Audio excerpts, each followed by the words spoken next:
Welcome to Burlap Teachers. Enjoy the video. In this video, I will explain how to play solo in F1. To begin, simply navigate to the main menu of the game.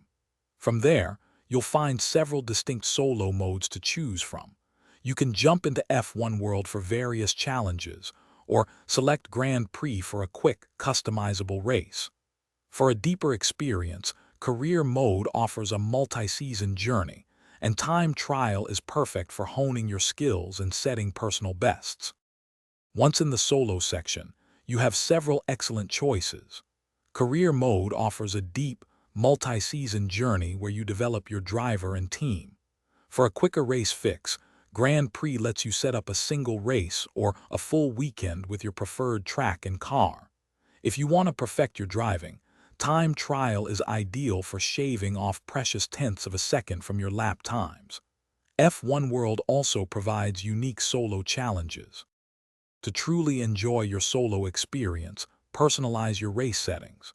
You can adjust the AI difficulty from very easy to expert, ensuring a challenging yet fair competition. Customize race length, from a 5-lap sprint to a full Grand Prix distance of over 50 laps. Don't forget to experiment with driving assists like traction control or ABS to find what suits your style. Also, fine-tune your car setup for maximum speed and handling. To master solo F1 racing, consistency is key. Aim for smooth, repeatable lap times rather than just raw speed. Spend time in practice sessions to understand each circuit's nuances and experiment with your car's setup.